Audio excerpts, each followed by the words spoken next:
ناممکن کا ممکن ہو جانا۔ جب کوئی کہتا ہے نا یہ ناممکن ہے، میرے حوصلے کمزور پڑ جائیں، تو دل و دماغ کے چاروں اطراف یہ آیت دستک دیتی ہے: وَكَانَ اللَّهُ عَلَىٰ كُلِّ شَيْءٍ قَدِيرًا۔ رب کریم ہر چیز پر قادر ہے، اور حوصلے اتنے مضبوط ہو جاتے ہیں کہ اللہ کریم تو واقعی ہر شے پر قادر ہے، سب کچھ ان کے ہی اختیار میں تو ہے، اور ایک دفعہ نہیں کئی دفعہ ایسے ہی تو اللہ کریم نے سنبھالا ہے، اور پھر وہی خوشی اور شکر گزاری کی ملی جلی کیفیت اور چہرے پہ مسکراہٹ، اور پھر سورۃ الرحمن کی آیت: اور تم اپنے رب اللہ کریم کی کون کون سی نعمت کو جھٹلاؤ گے۔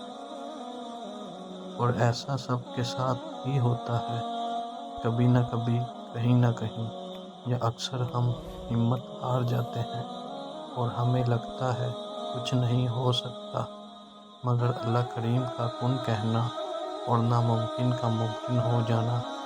اللہ کریم سے ایک دفعہ تعلق جڑ جائے تو وہ کیسے کیسے اپنے بندوں کو سنبھالتا ہے، نہ تو بندہ گمان کر سکتا ہے، نہ بیان۔ الحمدللہ رب کریم۔ ایسی تمام ویڈیوز دیکھنے کے لیے میرا یوٹیوب چینل کو سبسکرائب کریں۔ شکریہ۔